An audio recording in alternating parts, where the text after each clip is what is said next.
यहाँ आपको blood groups के बारे में बता रहा हूँ।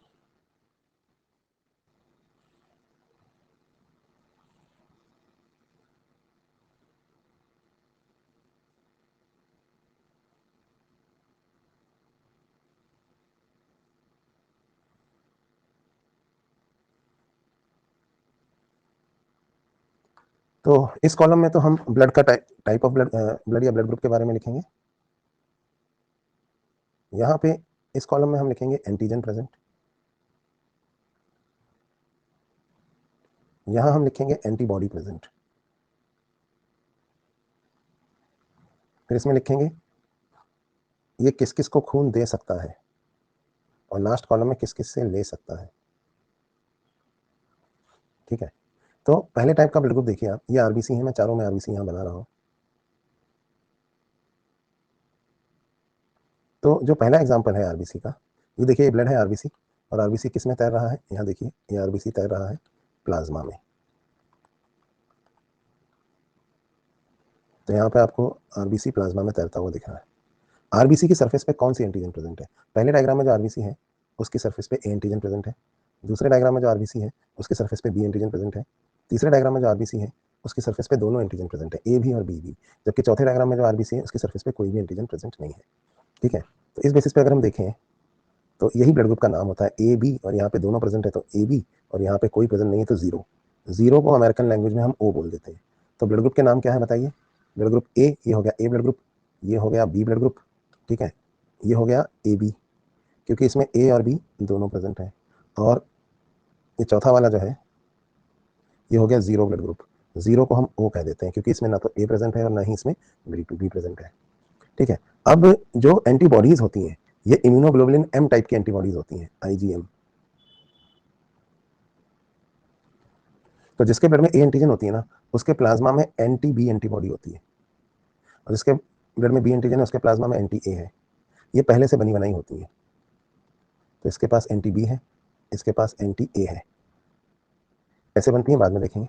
जबकि जिसका ब्लड ग्रुप ए बी है उसके अंदर कोई एंटीबॉडी नहीं है, और जिसका ब्लड ग्रुप ओ है उसके अंदर एंटी ए भी है और एंटी बी भी है।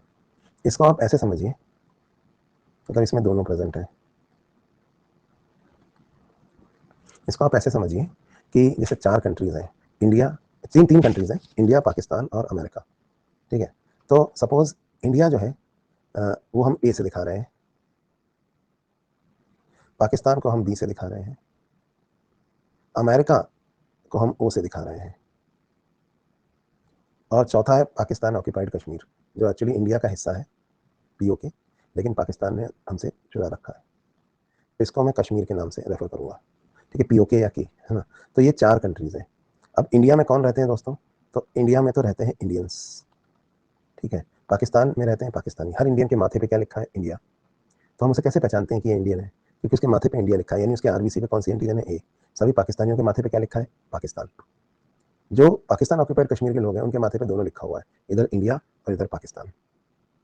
तो इनके माथे पे दोनों लिखा हुआ है क्योंकि आधे इनके आधे रिश्तेदार इंडिया में, आधे पाकिस्तान में है, तो इनके माथे पे दोनों लिखा हुआ है। और अमेरिका जो है ना, अमेरिकन के माथे पे कुछ नहीं लिखा हुआ है। अब आपको पता है इंडियंस पाकिस्तानियों से नफरत करते हैं, पाकिस्तानी इंडियन से नफरत करते हैं, है ना। लेकिन जो कश्मीर पीओके वाले लोग हैं ये ना इंडिया से नफरत करते हैं ना पाकिस्तान से। क्यों? क्योंकि इनका एक पेरेंट इंडियन है, दूसरा पेरेंट पाकिस्तानी है। तो ये दोनों में से किसी से भी नफरत नहीं करते। और चौथे हैं अमेरिकन, जो दोनों से नफरत करते हैं, इंडियन से भी और पाकिस्तान से भी, और कश्मीरी से तो करते ही है ना। तो अब देखिए, आप जिससे नफरत करते हैं उसके अगेंस्ट हथियार आप अपनी जेब में लेके घूमते हैं। तो इंडियंस जो हैं उनके पास जो गन है, उस गन में कौन सी बुलेट भरी हुई है? Anti Pakistan bullet. हर इंडियन के पास एक गन है जिसमें एंटी पाकिस्तान बुलेट्स हैं। एंटी मतलब उसका दुश्मन। हर पाकिस्तानी के पास एक गन है जिसमें एंटी इंडिया बुलेट्स हैं। पर कश्मीरी तो किसी से नफरत नहीं करते, तो उनके पास कोई गन है ही नहीं, ना तो एंटी इंडिया गन है ना ही एंटी पाकिस्तान गन है। और अमेरिकन जो है वो दोनों से नफरत करते हैं, तो उनके माथे पे भले कुछ ना लिखा हो, लेकिन उनके पास एक एंटी इंडिया गन भी है और एंटी पाकिस्तान गन भी है। इनके पास दोनों गन्स है। अब इसको कुछ ऐसे समझिए कि जैसे एक इंडियन को आपने पाकिस्तान में गिराया। अच्छा, गन्स की खेती कहाँ होती है? गन्स की खेती होती है खेत में। इंडिया के जो खेत है, खेत मतलब होता है दोस्तों लिम्फॉइड टिश्यू, जहाँ पर एंटीबॉडीज बनती हैं, ठीक है ना। तो इंडिया के जो खेत है यानी लिम्फॉइड टिश्यू है, वहाँ एंटी पाकिस्तान बुलेट्स बनती हैं। पाकिस्तान के खेतों में एंटी इंडिया बुलेट बनती है, कश्मीर के खेतों में कोई बुलेट नहीं बनती। और अमेरिका के खेतों में दोनों तरह की बुलेट्स बनती है, एंटी इंडिया बुलेट भी वहाँ पाई जाती है, एंटी पाकिस्तान बुलेट वाले भी खेत है वहाँ। ठीक है, तो ये चार कंट्रीज हो गए। अभी होता क्या है कि जैसे हम बात कर रहे थे इंडिया की, मान लीजिए आपने एक इंडियन को पाकिस्तान में गिरा दिया, जैसे ही एक इंडियन पाकिस्तान में गिरेगा ना, सारे पाकिस्तानी उसके माथे पे क्या लिखा देख लेंगे, इंडिया, और तुरंत अपनी एंटी इंडिया गन निकालेंगे और उसे गोली मार देंगे। तो आप इंडियन को पाकिस्तान में नहीं गिरा सकते। पता है क्यों नहीं गिरा सकते? आप जितने भी इंडियन पाकिस्तान में गिराओगे, सपोज किसी कारण की वजह से ना इन पाकिस्तान की पॉपुलेशन डिक्रीज हो रही है और हमें उस पॉपुलेशन को इंक्रीज करना है, पाकिस्तान की पॉपुलेशन को, तो हमने सोचा कुछ हजारों लाखों इंडियंस वहाँ गिरा देते हैं पैराशूट से। लेकिन जैसे ही इंडियन पाकिस्तान में गिरेंगे ना, इंडियनों के माथे पे इंडिया लिखा है यानी ए, तो पाकिस्तानी उसे रिकॉग्नाइज कर लेंगे, देख लेंगे अरे इसके माथे पे इंडिया लिखा है, और अपनी एंटी इंडिया गन से उसे इंडियन को मार देंगे। जितने चाहो इंडियन तुम पाकिस्तान में गिरा लो, सारे मार दिए जाएंगे। पता है क्यों? क्योंकि एंटी इंडिया गन की खेती कहाँ होती है बताओ मुझे? पाकिस्तान में। तो पाकिस्तानी गोली मारते जाएंगे, बुलेट की कमी है ही नहीं, क्योंकि बुलेट उनके खेतों में खुद उग रही है, एंटी इंडिया बुलेट। तो वो सारे पाकिस्तानियों को, सारे इंडियंस को मार देंगे। इसका मतलब इंडियंस जो है वो पाकिस्तान में नहीं गिराए जा सकते। सपोज कभी पाकिस्तान की पॉपुलेशन बढ़ानी हो तो इंडियन को आप पाकिस्तान में नहीं गिरा सकते, ठीक है? Same goes to with India Pakistan. अगर कोई पाकिस्तानी को इंडिया में गिराएंगे तो वही कहानी है, उसके माथे पर पाकिस्तान लिखा है तो इंडियंस उसे पहचान लेंगे, है ना?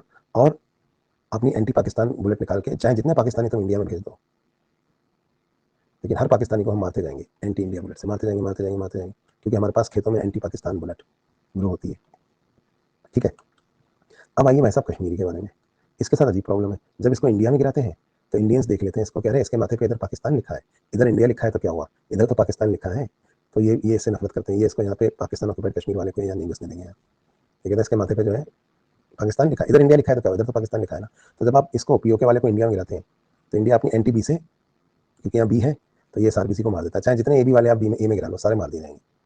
यही प्रॉब्लम इनके साथ पाकिस्तान में होती है। ये पाकिस्तान में जाते हैं तो वहाँ पे पाकिस्तानी लोग देखते हैं, अरे इसके माथे पे इधर इंडिया लिखा हुआ है, इधर क्या लिखा है उसको छोड़ो, इधर क्या लिखा है इंडिया, तो अपनी एंटी इंडिया गन से मार देते हैं। तो इससे पीओके वाले को ना तो आप इंडिया में गिरा पा रहे हो, ना आप इसको पाकिस्तान में गिरा पा रहे हो। ये दोनों में से कहीं भी गिराया जाए तो इसे मार दिया जाता है। क्या ये बात समझ में आई आपको? तो इसको आप कहीं भी नहीं गिरा सकते, ना इंडिया में ना पाकिस्तान में। अब आ जाओ अमेरिकन के बारे में। अमेरिकन को आप कहीं भी गिरा सकते हो, इंडिया में चाहो तो, पाकिस्तान में चाहो तो, और पीओके में चाहो तो। और अमेरिकन को अमेरिका में तो गिरा ही सकते हो, नो डाउट, है ना? तो यहाँ पे क्या प्रॉब्लम है कि इंडियंस अमेरिकन को वेलकम कर रहे हैं, क्यों? क्योंकि अमेरिकन के माथे पे कुछ नहीं लिखा है। हमें तो नफरत उससे है ना जिसके माथे पे पाकिस्तान लिखा हो, तो अमेरिकन के माथे पे नहीं लिखा है। पाकिस्तानी भी अमेरिकन को अपने देश में वेलकम कर रहे हैं, क्यों? क्योंकि उन्हें नफरत उससे है ना जिसके माथे पे ए लिखा हो या इंडिया लिखा हुआ है ही नहीं। और कश्मीर तो किसी को गोली मारते ही नहीं, उनके पास तो बंदूकें ही नहीं है। और कश्मीर में तो पीओके में तो कोई भी गिराया जा सकता है। तो वो जो है ना अमेरिका, ये किसी भी कंट्री में जा सकता है। तो अब देखते हैं कौन किस किस को ब्लड दे सकता है। तो इंडियंस जो है कहाँ कहाँ पे वेलकम है। देखो, इंडियन को आप पाकिस्तान में नहीं गिरा सकते। क्यों नहीं गिरा सकते समझ में आया आपको? कि पाकिस्तानी इंडियन को मार देंगे। इंडियन को आप कश्मीर में गिरा सकते हो बिल्कुल, पीओके में तो आप किसी को भी गिरा सकते हो, उनके पास तो गन ही नहीं है। पर इंडियन को आप अगर अमेरिका में गिराने की कोशिश करोगे तो फिर दिक्कत आएगी। क्यों? अमेरिकन के पास दोनों गन्स है, एंटी इंडिया भी और एंटी पाकिस्तानी भी। तो जब इंडियन को अमेरिका में गिराया जाता है तो अमेरिका पहचान लेता है इसके माथे पे इंडिया लिखा है और हमारे पास एंटी इंडिया बुलेट है, तो ये इंडियन को मार देता है। तो इंडियन को आप बस दो जगह गिरा सकते हो, बताओ कहाँ कहाँ? इंडिया में और पीओके में। पीओके में तो आप किसी को भी गिरा सकते हो। इस तरह पाकिस्तान को भी आप दो ही कंट्रीज में गिरा सकते हो, पाकिस्तान में पाकिस्तानी को, और कश्मीर पीओके में। अमेरिका में गिराओगे तो वो मार दिया जाएगा, क्योंकि उसके माथे पे बी है और यहाँ पर एंटी बी होती है। लेकिन बेचारे इस पीओके वाले का क्या करें? इसे तो आप इंडिया में गिराओ तो भी गोली मार देते हैं, पाकिस्तान में गिराओ तो भी गोली मार देते हैं, और इसको अगर आप अमेरिका में गिराओगे तो इसे डबल गोली मारेंगे, क्योंकि इसके माथे पर ए और बी दोनों लिखा है, तो यहाँ तो डबल गोली मारी जाएगी। तो अमेरिका में तो गिरा ही नहीं सकते इसको, तो इस बेचारे को आप कहीं नहीं गिरा सकते। पीओके के लोग सिर्फ पीओके में ही रह सकते हैं और कहीं नहीं। They can only be donated to same blood group. American के बड़े मजे हैं, इसको इंडिया में भी वेलकम है, इसको, क्योंकि इसके माथे पर कुछ लिखा ही नहीं, पाकिस्तान में भी वेलकम है, और पीओके में तो सभी वेलकम है, और खुद जहाँ पर अमेरिका है वहाँ पर वेलकम है ही। देखा जाए तो ये सबको सब जगह जा सकते हैं। तो इनको हम क्या कहेंगे बताओ? यूनिवर्सल डोनर, क्योंकि ये किसी को भी दिए जा सकते हैं। अब आ जाओ लिए कहाँ कहाँ जा सकते हैं। इंडिया में कौन कौन वेलकम है बताइए? इंडिया में कौन कौन वेलकम है? तो आप देखेंगे इंडिया में एक तो इंडियंस वेलकम है, ठीक है, जस्ट अ सेकंड।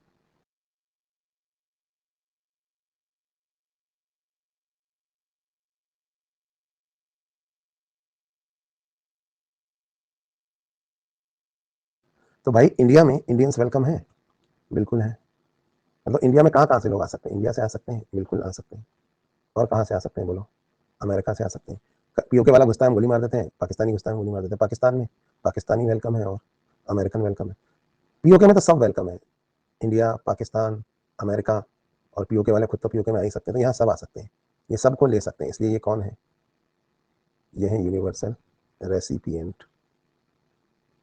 और अमेरिका में कौन वेलकम है? अमेरिका में सिर्फ अमेरिकन वेलकम है। यहाँ इंडियन आता है मार देते हैं, पाकिस्तानी आता है मार देते हैं, कश्मीर वाला आ जाए, पीओके वाला तो डबल गोली मारते हैं। तो आपको समझ में आया यूनिवर्सल डोनर और रेसिपिएंट? तो ये तो बहुत सिंपल क्लास 10th वाला मैंने आपको समझाया है। अभी मैंने सिर्फ क्लास 10th वाला ही समझाया है, लेकिन मैं इसी में डाउट डाल सकता हूँ आपके दिमाग में। जहाँ दूसरे मास्टर खत्म होते हैं ना, वहाँ से मैं शुरू होता हूँ। तो हालांकि ये 10th में आपने पढ़ा है इंडिया पाकिस्तान, लेकिन मैं इसमें डाउट डालता हूँ। चलो, तो हम आगे बढ़ते हैं और हम नीट लेवल पर पढ़ते हैं। अब मुझे एक बात बताओ, मेरे हिसाब से ए वाला बी को नहीं दे सकते, बी वाला ए को नहीं दे सकते। आपको पता है ना क्यों? बी वाला आप जितना भी ए में चढ़ाओगे, ए में यानी इंडिया में खेत है उनमें एनटीबी बनता है, तो जितने भी चढ़ाओगे सब मार दिए जाएंगे। तो मैंने अभी भी कहा कि ओ वाला तो कहीं भी दिया जा सकता है, कहा ना मैंने आपसे, ए में भी दिया जा सकता है, बी में भी दिया जा सकता है, ए बी में भी, है ना। सुनो, अब जो मैं पढ़ाने जा रहा हूँ वो डायरेक्टली नीट में नहीं आएगा, पर ये आपके कॉन्सेप्ट बिल्डिंग के लिए है। तो समझ में आया तो अच्छा, नहीं आया तो उससे भी अच्छा, पर मैं एक बार जरूर समझाऊंगा। तो मैंने कहा ओ वाला सबको दे सकते हैं, चलो कोशिश करते हैं। तो अगर मैंने ओ वाला ब्लड ए में चढ़ाया, सपोज मैंने ओ वाला ब्लड ए में चढ़ाया, तो ओ वाले ब्लड में तो सिर्फ आरबीसी आरबीसी चुन के थोड़ा ना चढ़ाते हैं, प्लाज्मा भी तो जा रहा है साथ में। तो ओ वाले ब्लड में तो एंटी ए और एंटी बी दोनों है भाइयों, ओ वाले ब्लड में तो एंटी ए और एंटी बी दोनों है। जब ये ओ वाला ब्लड ए में जाएगा तो इसका जो एंटी ए है, ये देखिए इसका ये एंटी ए, ये जाकर इस आरबीसी के ए को नहीं मारेगा क्या? तो आप ओ वाला ए को कैसे दे सकते हैं? दे ही नहीं सकते।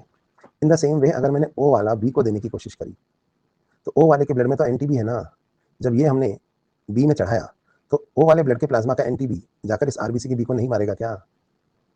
बिल्कुल मारेगा। तो इसका मतलब ओ वाला ना ए में दे सकते हो ना बी में दे सकते हो। और ओ वाला अगर आपने ए बी में देने की कोशिश करी तो इसके पास तो एंटी ए भी है और एंटी बी भी है, और इसके पास ए और बी दोनों है, तो ये तो इसको जाके डबल गोली मारेगा।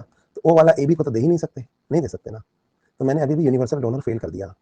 मेरे हिसाब से ओ वाला सिर्फ ओ को ही दे सकते हैं, ना ए को, ना बी को, ना ए बी को। तो यूनिवर्सल डोनर मैंने फेल कर दिया है। अब हम यूनिवर्सल रेसिपिएंट को फेल करने जा रहे हैं। मैंने कहा ए बी सबसे ब्लड ले सकता है, अच्छा कोशिश करते हैं। ए बी में अगर आप ए वाला ब्लड चढ़ाओगे दोस्तों, तो ए वाले ब्लड में एंटी बी होता है ना प्लाज्मा में, तो ये जाके बताओ इसके आरबीसी के बी को नहीं मारेगा क्या? तो हिमोलिसिस हो जाएगा। बी वाला ब्लड अगर आप चढ़ाओगे ए बी के अंदर, तो ये एंटी ए है इसके पास, ये जाके इसके ए को मार देगा। तो बी वाला भी ए बी नहीं चढ़ा सकते, और ओ वाला तो ए बी में चढ़ा ही नहीं सकते, क्योंकि इसके पास तो एंटी और एंटी बी दोनों है, तो ये तो डबल गोली मारेगा। तो ए बी सिर्फ ए बी से ले सकता है, इसका मतलब ए बी और ओ से तो ले ही नहीं सकता, ये तो फेल हो गए। तो मैंने अभी भी यूनिवर्सल रेसिपिएंट भी फेल कर दिया। तो दोस्तों मैंने यूनिवर्सल डोनर और रेसिपिएंट दोनों फेल कर दिए हैं। तो फिर आखिर ओ को यूनिवर्सल डोनर और ए बी को यूनिवर्सल रेसिपिएंट क्यों कहा जाता है? कितने लोगों को सवाल समझ में आया? अगर आपको सवाल समझ में आया तो ही पोल में ट्रू बोलना, और अगर मेरा सवाल ही नहीं समझ में आया, मैंने यूनिवर्सल डोनर रेसिपिएंट फेल कर दिए, तो ही फॉल्स बोलना। पर आपको लग रहा है कि हाँ डाउट आ गया सर और सवाल आपका जायज है, तो ए बोलो, तो ट्रू बोलना, और नहीं तो फिर फॉल्स। 96% बच्चों को सवाल समझ में आया कि जो आप पढ़ते आ रहे थे क्लासेस के अंदर, जो बताया जा रहा था कि वो यूनिवर्सल डोनर होता है और ए बी जो है यूनिवर्सल रेसिपिएंट होता है, वो तो यहाँ फेल होता दिख रहा है। अच्छा बताओ, जब आप किसी हॉस्पिटल में जाते हो, है ना, तो वहाँ लिखा होता है फलाने ब्लड ग्रुप का पेशेंट मर रहा है, तो तुरंत ए ब्लड ग्रुप का मर रहा है, तो डोनर तुरंत संपर्क करें जिसका ब्लड ग्रुप ए है। वो पॉजिटिव नेगेटिव लिखा होता है उसके आगे, पर वो मैंने भी पढ़ाया नहीं, तो उसके बारे में अभी बात नहीं कर रहा हूँ। कहीं पे कोई पेशेंट मर रहा है जिसका ब्लड ग्रुप बी है, तो लिखा होता है बी ब्लड ग्रुप वाला तुरंत संपर्क करें। जब ए ब्लड ग्रुप वाला मर रहा है तो ए वाले डोनर को ही बोलते हैं संपर्क करने को, ऐसा नहीं बोलते कि ए या ओ वालों में से कोई भी आ जाओ। जब बी ब्लड ग्रुप वाला मर रहा होता है तो ऐसा नहीं बोलते कि बी या ओ वालों में से कोई भी आ जाओ। अगर कोई ए बी ब्लड ग्रुप वाला मर रहा है और उसे खून चाहिए, तो ऐसा नहीं कहते हैं कि कोई भी आ जाओ चढ़ा देंगे, ऐसा थोड़ी कहते हैं। हम जो ब्लड ग्रुप होता है उसी डोनर को बुलाते हैं, क्योंकि रियलिटी में यही होता है भाई। फर्स्ट प्रेफरेंस यही है, ए वाले को ए ही चढ़ाएंगे, बी वाले को बी चढ़ाएंगे, ए बी वाले को ए बी ही चढ़ाएंगे, और ओ वाले को ओ ही चढ़ाएंगे। पर अगर ये ब्लड अवेलेबल ही नहीं है, मान लीजिए ए वाला, तो फिर ए वाले को ओ दे सकते हैं। बी अवेलेबल नहीं है तो बी वाले को बी की जगह ओ दे सकते हैं। और ए बी अगर अवेलेबल नहीं है तो उसको ए या बी या ओ में से कोई दिया जा सकता है। और ओ अगर अवेलेबल नहीं है तो ओ वाले को तो खैर वही दे सकते हैं। तो ये, लेकिन ओ सबको दिया जा सकता है ना। तो आखिर ये कैसे, क्यों आखिर फिर हम ओ को यूनिवर्सल डोनर और ए बी को यूनिवर्सल रेसिपिएंट कहते हैं जब ये होते नहीं है? मेरी बात ध्यान से समझिए। पहले मुझे बताइए, अगर गलत ब्लड चढ़ाया गया है, ए वाले को बी या बी वाले को ए चढ़ाया गया है, तो प्रॉब्लम किसको होगी, डोनर को या रेसिपिएंट को? मुझे बस इतना बता दो, अगर गलत खून चढ़ा दिया गया है तो प्रॉब्लम किसको होने वाली है, जिसको, जिसने चढ़ाया, जिसका लिया है उसको, या जिसको दिया गया है उसको? अगर आपको इस सवाल का जवाब नहीं आता तो आप मेरी क्लास छोड़ के जा सकते हैं। आप मुझे बस इतना बता दो, आपको सिर्फ इमोशंस ही पढ़ा सकते हैं। अगर गलत खून चढ़ाया गया है तो प्रॉब्लम किसको होने वाली है, जिसने दिया है उसको या जिसने लिया है उसको? प्रॉब्लम किसको होगी? देखो 2.14% लोग वो हैं जो कह रहे हैं कि अगर गलत खून चढ़ाया है तो जिसका चढ़ाया गया है ना उसको प्रॉब्लम आएगी, श्राप लगेगा उसे, श्राप। मतलब कैसे कैसे लोग आते हैं। मैंने सुना था कि मेरी क्लासेस बहुत पॉपुलर है, और इंडिया से ही नहीं, प्लेनेट अर्थ से ही नहीं, पूरे वर्ल्ड से ही नहीं, इस प्लेनेट के बाहर से भी, दूसरे प्लेनेट से भी बच्चे आते हैं मेरी क्लास में, सी प्लेनेट से। आज देखो दिख गया। मतलब इतना सरल सवाल, 3% लोग गलत कह रहे हैं कि अगर रॉन्ग ब्लड ट्रांसफ्यूज किया गया तो प्रॉब्लम जिसने दिया है उसे होगी या जिसने लिया है उसे होगी। ये भी नहीं समझ आ रहा आपको? अरे भैया, प्रॉब्लम जिसने लिया है उसको होगी ना, जिसने दिया है उसको क्या प्रॉब्लम है? चलो, तो ये तो आप समझ गए ना कि जिसको गलत ब्लड चढ़ाया गया है प्रॉब्लम उसको होगी। अब सुनो, जैसे आपने है ना ए में बी वाला ब्लड चढ़ाया, देखिए आप, जैसे ही आपने बी वाला ब्लड ए में चढ़ाया, तो जो खेत है, खेत एनटीबी का खेत, वो तो इंडिया में है ना, ए में है ना, तो जितना चाहो उतना बी चढ़ा लो, खेत यही है, कहाँ, रेसिपिएंट के अंदर एनटीबी का। चाहे जितना बी चढ़ा लो आप, यहाँ खेत में एंटीबी बनता रहेगा, लिम्फोइड टिश्यू में बनता रहेगा, जब तक कि सारे चढ़ाए गए बी वाले आरबीसी मार ना दिए जाए। तो बी वाला तो ए में आप नहीं दे सकते, और ए वाला भी बी में नहीं दे सकते, इसी वजह से फिर ओ वाला आप ए में क्यों दे सकते हैं, मैं ये बताना चाह रहा हूँ। देखो, अगर आप ओ वाला ए में देते हैं तो ओ वाले के पास एंटी ए और एंटी बी दोनों है। पर मान लीजिए आपने आधा लीटर खून दिया, तो आधे लीटर खून के प्लाज्मा में जितने से एंटी ए होंगे वो तो यहाँ चले, एंटी बी और एंटी ए होंगे वो तो यहाँ चले जाएंगे। अब यहाँ जाके वो एंटी बी या एंटी ए दोनों है ना इस प्लाज्मा में, तो ये एंटी ए जाकर थोड़े से आरबीसीओं को मारेगा, ये एंटी ए यहाँ जाके थोड़े से आरबीसीओं को मारेगा। लेकिन जितने एंटीए उस प्लाज्मा में थे, आधा लीटर ब्लड के प्लाज्मा में, उतने ही तो एंटीए आरबीसी को मार सकते हैं। उसके बाद ओ से एंटीबॉडीज उड़ के थोड़े ना जाएंगे ए के अंदर, खेत तो यहीं छूट गया ना, खेत तो डोनर में ही छूट गया ना। डोनर ने रेसिपिएंट को ब्लड दिया, उस ब्लड में जितनी एंटीबॉडी थी वो तो रेसिपिएंट में चढ़ गई, लेकिन बाद में डोनर के ब्लड से उड़ के एंटीबॉडीज थोड़ी रेसिपिएंट में जाएंगी। डोनर की जो ब्लड में जो एंटीबॉडीज बनती थी उसका लिम्फोइड टिश्यू तो उसी के अंदर रह गया ना, खेत तो यहीं छूट गया ना एंटीए का। तो अगर खेत यहीं छूट गया है तो थोड़ा बहुत हिमोलिसिस तो होगा, लेकिन उसके बाद में एंटीबॉडीज यहाँ उड़ के नहीं जाएंगी। Just a second.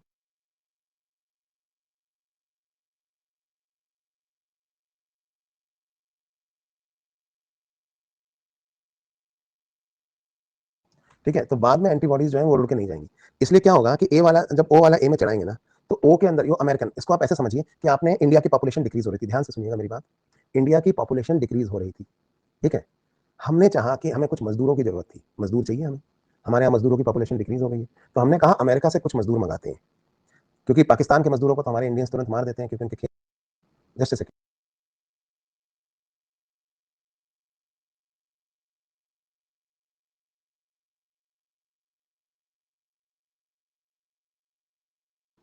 तो क्या हुआ, अब अमेरिका से हमने कुछ मजदूर इंडिया में गिराए, अब अमेरिका से कुछ मजदूर इंडिया में गिराए, तो उनके पास जेब में जो बुलेट्स थी, एंटी इंडिया बुलेट्स, ठीक है, उनकी जेब में जो एंटी इंडिया बुलेट्स थी, उनसे वो, उनको उन्होंने चलाया और कुछ इंडियंस को मार दिया। लेकिन कितने इंडियंस को मार देंगे वो, जितनी बुलेट होंगी उतनी ही तो।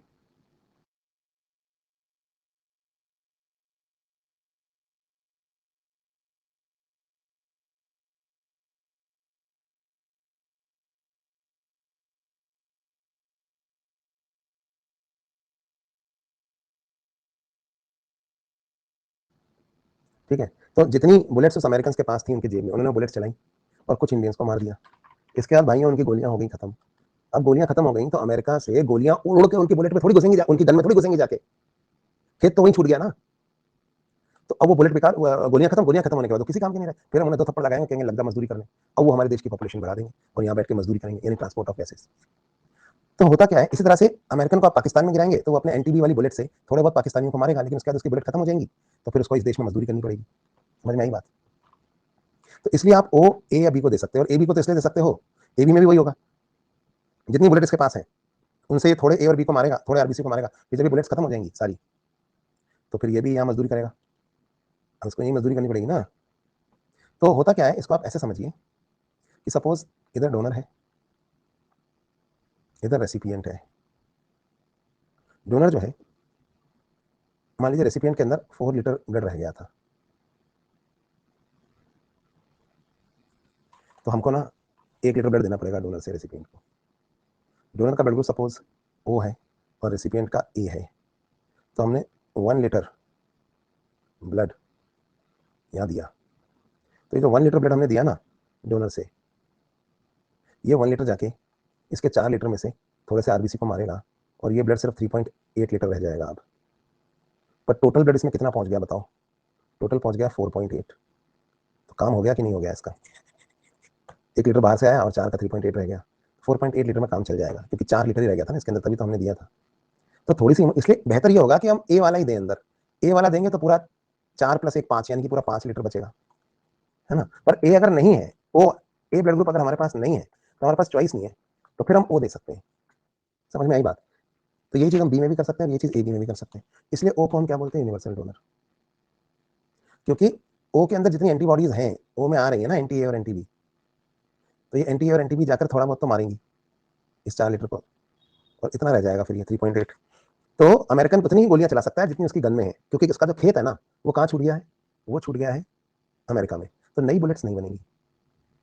इसलिए हम ओ वाला ए बी को, बी को और ए को दे सकते हैं। ए बी किसी का भी ब्लड क्यों ले सकता है आप समझे? क्योंकि इनके पास तो बंदूकें ही नहीं है, ये तो किसी को भी नहीं मारेंगे। पर इसमें आप ए वाला गिरा सकते हो, तो ये इंडियन ही जाके थोड़े से कश्मीरी को मारेंगे बाद में, या मजदूरी करेंगे, पाकिस्तानी में जाके थोड़े से पीओके वालों को मारेंगे, फिर मजदूरी करेंगे, अमेरिकन जाएंगे तो वो भी मारेंगे। तो आपको ये समझ में आया? तो चलिए, अगर आप ये बात समझ गए तो मैं आपको एक बायो ओलंपियाड लेवल पे ले जाता हूँ, पेशेंट और चॉइस ऑफ ब्लड पे। अब समझ लो आपका पेशेंट है, फर्स्ट प्रायोरिटी क्या होगी, सेकंड प्रायोरिटी क्या होगी और थर्ड प्रायोरिटी क्या होगी, ये बतानी है आपको पेशेंट के ब्लड ग्रुप के बेसिस पे। अब पेशेंट है या रेसिपिएंट, अब रेसिपिएंट का ब्लड सपोज, रेसिपिएंट का ब्लड सपोज ए है, रेसिपिएंट का जो ब्लड है वो सपोज ए है, तो बताओ फर्स्ट प्रायोरिटी में आप इसको क्या चढ़ाना चाहोगे, बोलो। ए बी सी डी, तो एक काम करते हैं, ए के लिए ए, बी के लिए बी, ओ के लिए सी और नन के लिए डी। ये मैं 4 चॉइसेस यहाँ बना रहा हूँ। अब आप मुझे बताओगे कि आप सबसे फर्स्ट प्रायोरिटी में ए ब्लड ग्रुप वाले को क्या चढ़ाना चाहोगे, फर्स्ट प्रायोरिटी में ए ब्लड ग्रुप वाले को ए ही चढ़ाना चाहोगे ना, तो कुछ दूसरे ग्रह के बच्चे बैठे हैं उनके बारे में ना सोचें। अब अगर ए नहीं मिल रहा है तो second priority, choice of blood या प्रायोरिटी में आप ए वाले को कौन सा ब्लड देना चाहोगे, सेकंड प्रायोरिटी में ए नहीं मिल रहा है तो फिर हम उसे ओ देंगे। और क्या कोई थर्ड प्रायोरिटी, अगर ओ भी नहीं मिल रहा है तो क्या कोई थर्ड प्रायोरिटी है, नहीं। इसी तरह से अगर पेशेंट का ब्लड ग्रुप बी है तो फर्स्ट प्रायोरिटी में आप इसे क्या देना चाहेंगे, ऑब्वियस बात है फर्स्ट प्रायोरिटी में हम इसे बी देना चाहेंगे। और अगर बी नहीं मिला तो सेकंड प्रायोरिटी में हम इसे क्या देंगे, ओ ही देंगे। क्या कोई थर्ड प्रायोरिटी है, नहीं। अब जो पेशेंट है ना, जो मर रहा है, सपोज उसका ब्लड ग्रुप ए बी है, तो फर्स्ट प्रायोरिटी में यहाँ तो 5 ऑप्शन बनाने पड़ेंगे, ए के लिए ए, बी के लिए बी, ओ के लिए सी, नन के लिए डी और ए बी ब्लड ग्रुप के लिए हम एक और प्रायोरिटी बना लेते हैं ई। तो ए बी ब्लड ग्रुप वाले को फर्स्ट प्रायोरिटी में हम क्या देना चाहेंगे,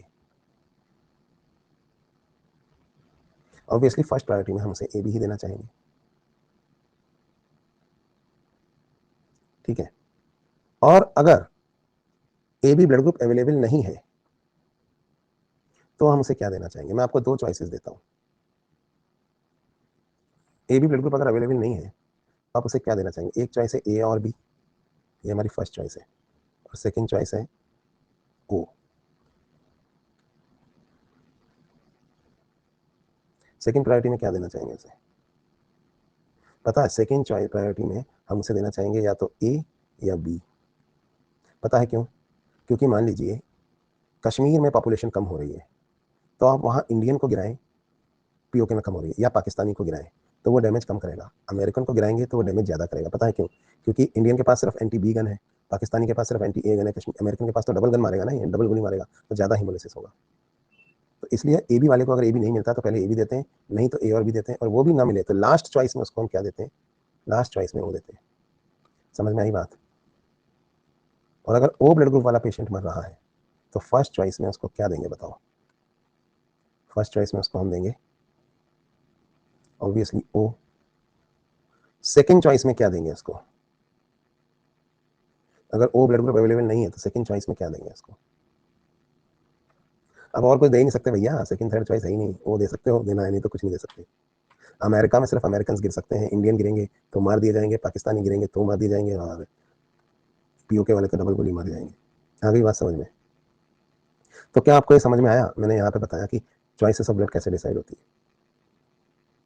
दूसरा क्वेश्चन मेरे भाई, क्योंकि आप सब लोग इम्यूनिटी पढ़ चुके हैं, मैंने कहा ना जब दूसरे मास्टर खत्म होते हैं वहां से मैं शुरू हो रहा हूँ, यानी अभी तो एबीएस सिस्टम ही पढ़ा रहा हूँ, आरएच सिस्टम तो अभी पढ़ाया ही नहीं मैंने, एबीएस सिस्टम में ही एक और सवाल। तो आपने आपको ये समझ में आया कि क्यों ओ यूनिवर्सल डोनर है और क्यों ए बी यूनिवर्सल रेसिपिएंट है, आज पूरी बात समझ में आई होगी आपको, वैसे तो रट लेते थे। अगला सवाल, सपोज यहाँ क्या कोई यहाँ ऐसा है जिसका ब्लड ग्रुप ए है, जिसका ब्लड ग्रुप ए है वो यस सर टाइप करो। चलो यहाँ पे बहुत से लोगों का ब्लड ग्रुप ए है, सुमित कुमार का ब्लड ग्रुप ए है सपोज, तो ये सुमित कुमार है, इनका ब्लड ग्रुप ए है, शिप्रा का भी ए है, तनिषा का भी ए है, अंकित का भी है, तो चलो अंकित ले लेते हैं, अंकित का ब्लड ग्रुप ए है, ठीक है भाई। तो अंकित के ब्लड में एंटीबॉडी कौन सी है बताओ, अंकित के प्लाज्मा में कौन सी एंटीबॉडी है, एंटी बी। और जब मैंने आपको इम्यूनिटी पढ़ाया था तो मैंने आपको एक बात बताई थी क्या, कि जब सेंसिटाइजेशन होता है तो एंटीबॉडी बनती है, बताई थी कि नहीं? मतलब क्या होता है, आप जब एंटीजन से एक्सपोजर होता है तो उसके रिस्पॉन्स में एंटीबॉडी बनती है, बराबर है ना? तो अंकित जिसका ब्लड ग्रुप ए है उसके अंदर एंटीबॉडी पाई जाती है उसके ब्लड में। तो अंकित, तुम्हें कब गलती से बी ब्लड चढ़ा दिया गया था कि तुम्हारे अंदर एंटीबी बन गई? अंकित, तुम्हें गलती से बी ब्लड कब चढ़ाया गया था?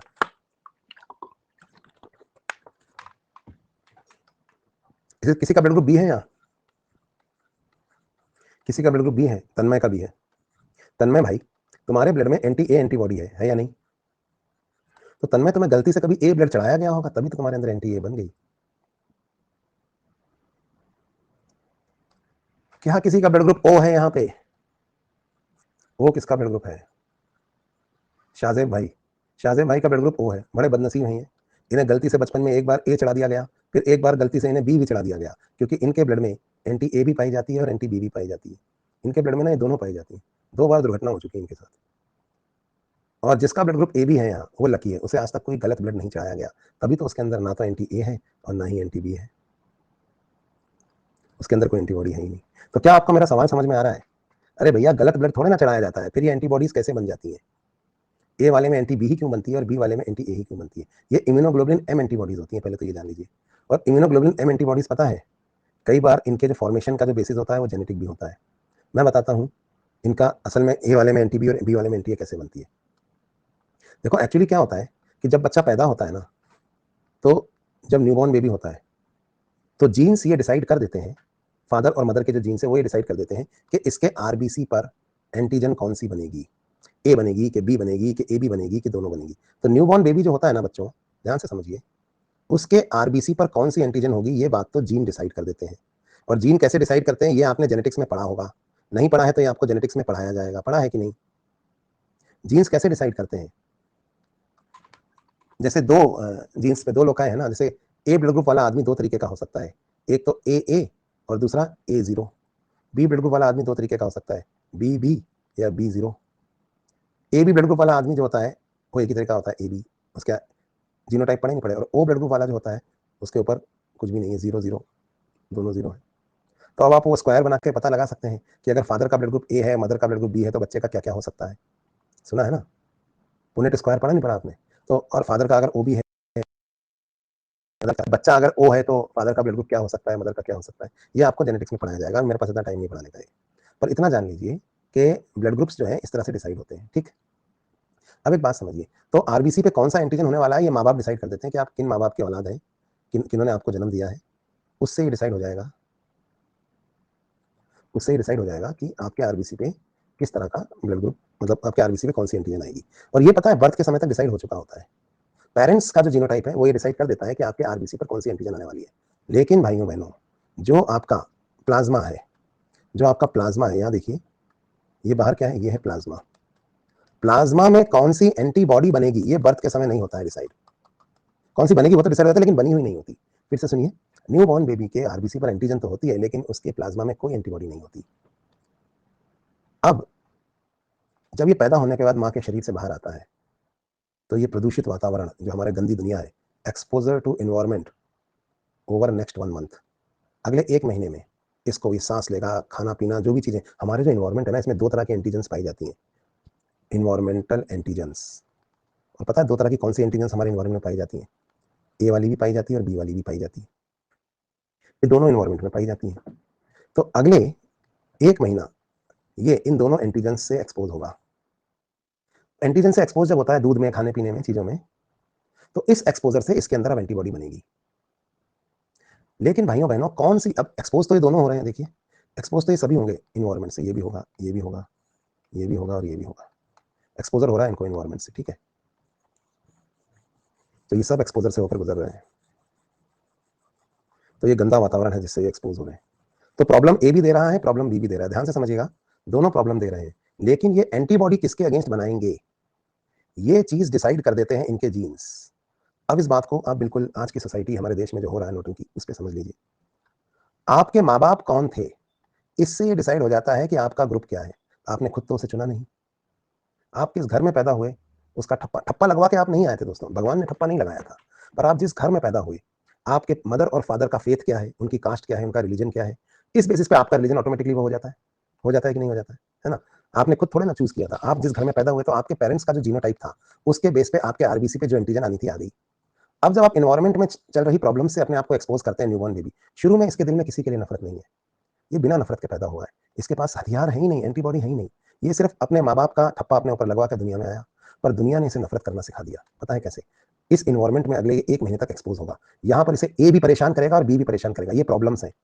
लेकिन ये पता है क्या दिखेगा, इसके माथे पर भी तो ए है, तो ये सोचेगा यार ये ए वाले जो है ना ये तो अपने वाले हैं, ये बी वाले जो हैं ये अपने नहीं है, तो ये इनको गाली देगा। जैसे आप देखो हमारे देश में जो समस्याएं हैं, बेरोजगारी, भूखमरी, भ्रष्टाचार, ये सब जो मेन पॉपुलेशन, ये जो मेन समस्याएं हमारे देश में है, आप देखो तो हमारे देश के कुछ लोग इसके लिए एक पर्टिकुलर गवर्नमेंट को या एक पर्टिकुलर पार्टी को जिम्मेदार ठहराते हैं, और हमारे देश के कुछ दूसरे लोग इन्हीं प्रॉब्लम्स के लिए किसी दूसरी पर्टिकुलर पार्टी या किसी दूसरे पर्टिकुलर नेता को जिम्मेदार ठहराते हैं।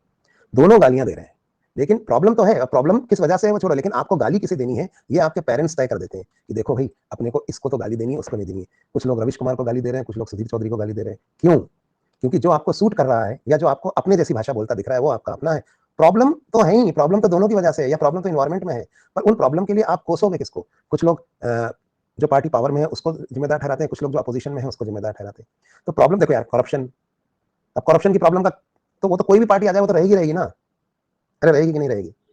लेकिन कुछ लोग पर्टिकुलर एक ही नेता को करप्शन के लिए दोषी ठहराते, वही है करप्शन के लिए जिम्मेदार। तो दूसरे वाले जो लोग हैं कहते ये नहीं, वो ही है करप्शन के लिए जिम्मेदार। तो आपको गाली किसे देनी है? देखो एक्सपोजर तो आपको दोनों से हो रहा है, ए से भी हो रहा है और बी से भी हो रहा है, पर आप एंटीबॉडी किसके अगेंस्ट बनाओगे, ये आप किस घर में पैदा हुए हो वही डिसाइड हो गया। जैसे ये है ना, ये वाला आरबीसी, ये पता है कि हमेशा हर चीज के लिए बी को जिम्मेदार ठहराएगा, और ये किसके अगेंस्ट एंटीबॉडी बनाएगा बताओ? यहाँ पे एंटी बी बनेगी, anti B is produced, it will only produce anti B. हालांकि इसको प्रॉब्लम उससे भी है, ए से भी हो रही है। देखो एक्सपोजर ए से भी हो रहा है पर ए को ये इग्नोर कर रहा है, पर जब जब बी से एक्सपोज होता है तो बी को गाली देता है हमेशा सिर्फ। इसी तरह जो बी वाला है उसको एक्सपोजर ए और बी दोनों से हो रहा है, लेकिन उसकी नजर में या वो दिखाना चाहता है वो हर चीज के लिए कौन जिम्मेदार है, उसके लिए हर चीज के लिए ए जिम्मेदार है, तो ये एंटी ए प्रोड्यूस कर रहा है। समझ रहे हैं? कुछ लोग इनर्ट होते हैं, संत होते हैं, उन्हें इन चीजों से फर्क नहीं पड़ता, वो साइंस के स्टूडेंट है, उनको पता है यार कोई फर्क नहीं पड़ता, और फिर करे भी क्या, इनके माथे पर तो ए और बी दोनों है, इनका एक पेरेंट एक ग्रुप का है, दूसरा पेरेंट दूसरे ग्रुप का है, तो ये तो फिर किसी पार्टी की साइड लेना प्रेफर कर नहीं सकते। इनके पेरेंट्स की मान लीजिए इंटरकास्ट है, इंटर रिलीजन मैरिज हुई है, तो ये तो आधे इधर है आधे उधर है, तो ये ना दोनों से एक्सपोज होते हैं, लेकिन ये खुद को इनर्ट रखते हैं, और ये किसी को भी गाली नहीं देते, क्योंकि अपने दादा की तरफ भी गाली नहीं दे सकते, नाना की तरफ भी गाली नहीं देते, तो यहाँ पे नो एंटीबॉडीज आर प्रोड्यूस, तो ये कोई एंटीबॉडी बनाते ही नहीं है। समझ में आया? जैसे हमारा मीडिया है, आधा मीडिया सिर्फ बी को हर चीज के लिए जिम्मेदार ठहराता है, आधा मीडिया बस ए को जिम्मेदार ठहराता है हर चीज के लिए, टेलीविजन चैनल ही बटे हुए हैं। लेकिन कुछ लोग जिनमें दोनों है वो किसी को जिम्मेदार नहीं ठहरा रहे, बोले अरे यार दोनों से एक्सपोजर हो रहा है पर वो किसी को गाली नहीं दे रहे, गाली देना मतलब किसी के विरुद्ध हथियार नहीं बना रहे हैं। और चौथे कौन से पता है? जो दोनों को गाली दे रहे हैं, वो ए से भी एक्सपोज हो रहे हैं, बी से भी एक्सपोज हो रहे हैं, तो ये दोनों को गाली आ रहे हैं। सब चोर हैं जी, ए भी चोर है, बी भी चोर है, मैं ही हूँ सबसे ईमानदार, बाकी सब चोर है, किसी को वोट मत दो मेरे को दो। तो ये दोनों के अगेंस्ट एंटीबॉडी बना रहे हैं, एंटी ए भी बना रहे हैं और एंटी बी भी बना रहे हैं, तो ये दोनों के विरुद्ध एंटीबॉडी बना रहे हैं। तो आपने देखा अगले 1 महीने में एंटीबॉडीज बनती हैं, पर एंटीबॉडी किसके अगेंस्ट बनेंगी ये कौन डिसाइड करता है? ये डिसाइड करता है कि आप किस खानदान से आ रहे हैं, यानी आपके पेरेंट्स ने जो आपको जीन दिए थे उसकी वजह से आपके आरबीसी पर कौन सी एंटीजन आके चिपकी है।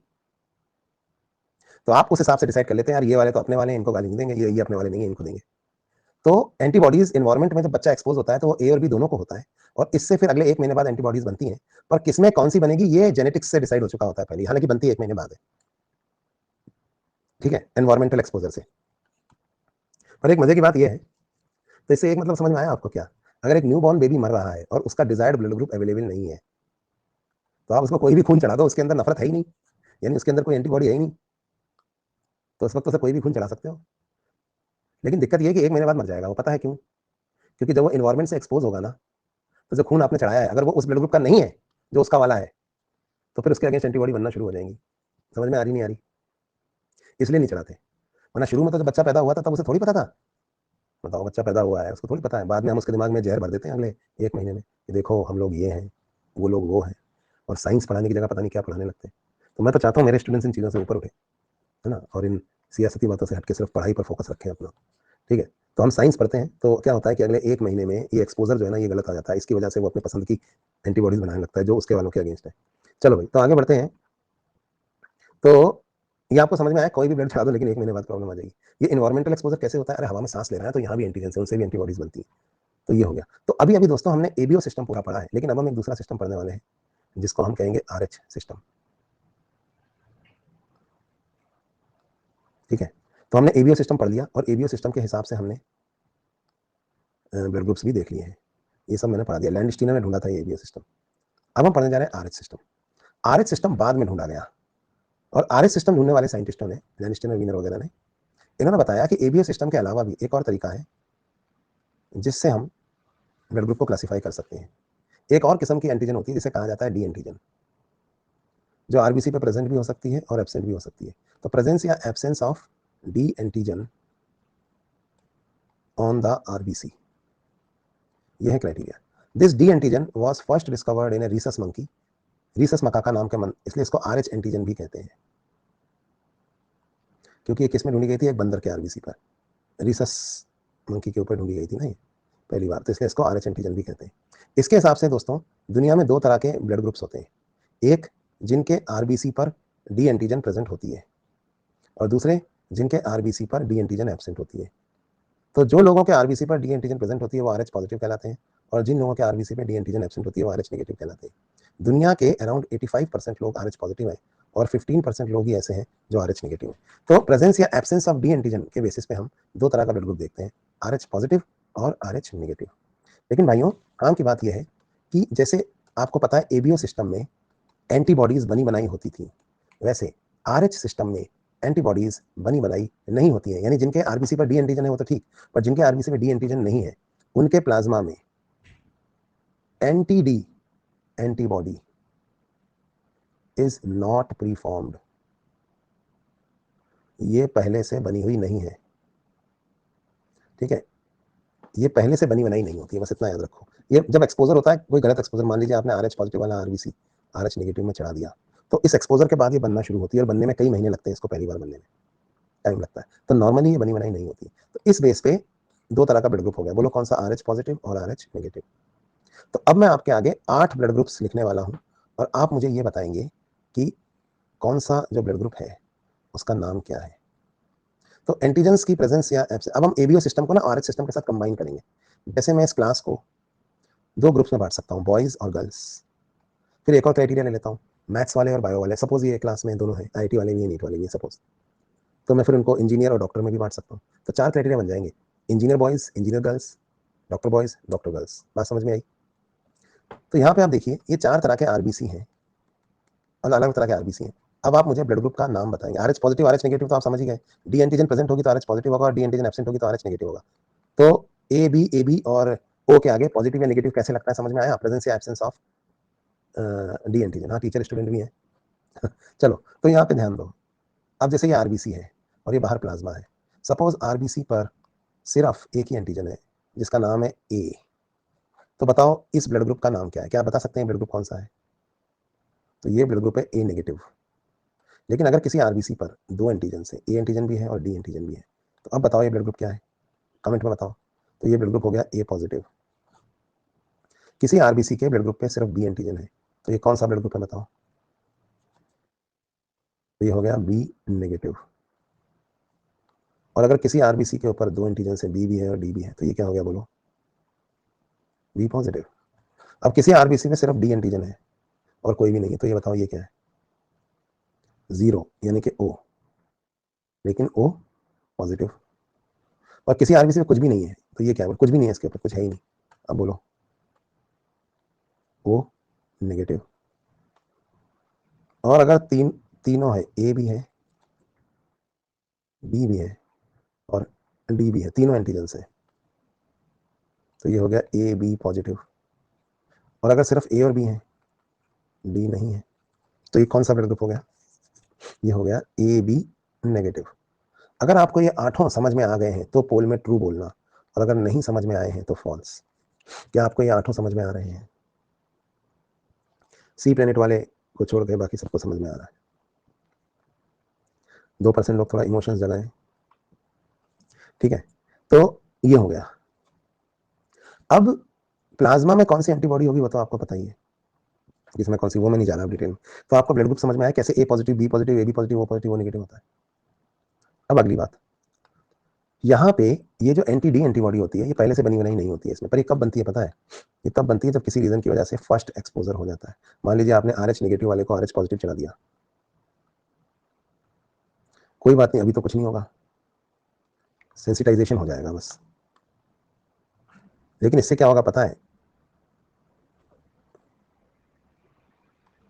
नाउ आफ्टर सेंसिटाइजेशन उधर हो गया ना, अब ये एंटी डी एंटीबॉडी बनाने लगेगा।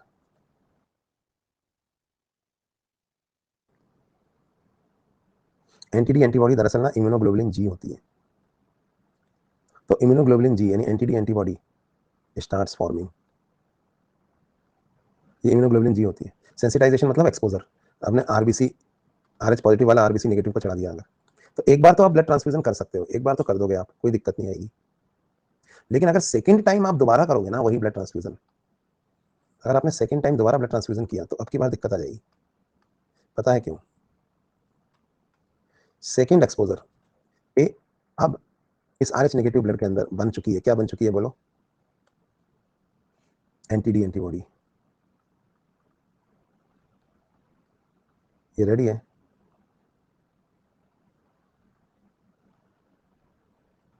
तो ये RH पॉजिटिव आरबीसी को डिस्ट्रॉय कर देगी जो बाहर से आपने दिए हैं। तो दूसरी बार आप ब्लड नहीं चढ़ा सकते हैं, एक ही बार चढ़ा सकते हो। क्या आपको ये बात समझ में आई? एक बार चढ़ा सकते हो, एक से ज्यादा नहीं। तो अगर मैं आपसे पूछूं कि इन सब में यूनिवर्सल डोनर कौन सा है, ये 8 ब्लड ग्रुप आपके आगे लिखे हैं, बताओ यूनिवर्सल डोनर कौन सा है इनमें से जो किसी को भी दिया जा सकता है? तो आंसर होगा ओ नेगेटिव। बताओ क्यों? ओ पॉजिटिव क्यों नहीं, ओ नेगेटिव क्यों लिखा? क्योंकि ये तो कितनी भी बार दिया जा सकता है ना, इसमें तो एंटीडी है ही नहीं। लेकिन ओ पॉजिटिव का एक प्रॉब्लम है, सपोज जिसको आपने दिया था वो ओ नेगेटिव हुआ तो क्या करोगे? अगर उसका RH नेगेटिव हुआ तो क्या करोगे? एक बार तो आप दे सकते हो, अगर ये अवेलेबल नहीं होगा तो फिर यही यूनिवर्सल डोनर माना जाएगा। तो यही यूनिवर्सल डोनर माना जाएगा। तो अगर ओ नेगेटिव ऑप्शन में ना हो तो आप ओ पॉजिटिव लगा सकते हो। लेकिन अगर चूज करना पड़ जाए तो ज्यादा सही क्या है? ओ नेगेटिव, क्योंकि इसके अंदर तो डी एंटीजन भी नहीं है, तो कितनी बार किसी को भी दिया जा सकता है, दिया जा सकता है ना। इसी तरह यूनिवर्सल रेसिपिएंट वो होगा जो कितनी बार किसी से भी ले सकता है। तो आपको क्या लगता है यूनिवर्सल रेसिपिएंट कौन होगा? ए भी नेगेटिव तो पॉजिटिव से नहीं ले सकता ना, एक ही बार ले सकता है। लेकिन ए भी पॉजिटिव तो कितनी भी बार ले सकता है नेगेटिव से भी। तो यूनिवर्सल रेसिपिएंट कौन होगा? A B positive. तो अब आपको समझ में आया यूनिवर्सल डोनर और रेसिपिएंट कौन है। तो ये तो बात होगी दोस्तों यूनिवर्सल डोनर और रेसिपिएंट के बारे में।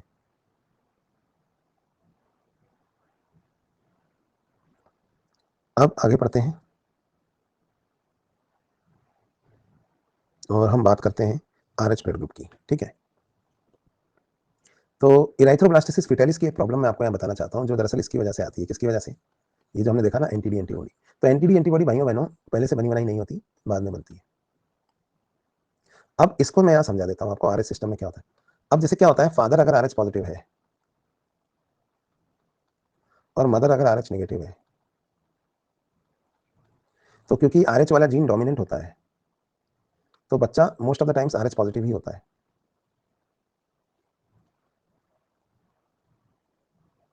ठीक है, तो फादर अगर RH पॉजिटिव है, मदर RH नेगेटिव है, तो बच्चा कैसा होगा बताओ? RH positive. इसका उल्टा कर दो आप, फादर अगर RH नेगेटिव है और मदर अगर RH पॉजिटिव है तो भी बच्चा कैसा होगा? बच्चा अभी भी RH पॉजिटिव होगा। मतलब कोई भी एक पेरेंट अगर RH पॉजिटिव है तो बच्चा RH पॉजिटिव ही होगा, मोस्टली यही होता है। मोस्टली कोई भी एक पेरेंट अगर RH पॉजिटिव है, दोनों पेरेंट अगर RH नेगेटिव है तो बच्चा RH नेगेटिव ही होगा फिर। ठीक है, लेकिन अगर एक भी पेरेंट RH पॉजिटिव है तो बच्चा कैसा होगा? RH positive. ये बात समझ में आई? अब एक बात बताइए, हम इस केस को एनालाइज करते हैं, इधर वाले केस को, इसको छोड़िए, इस केस को देखिए। फादर RH पॉजिटिव है और मदर जो है वो RH नेगेटिव है। Now in this case progeny is RH positive, बच्चा माँ के गर्भ में पल रहा है। तो अगर मैं यहाँ पे ऐसे बनाऊं, सपोज ये प्लेसेंटल बैरियर है,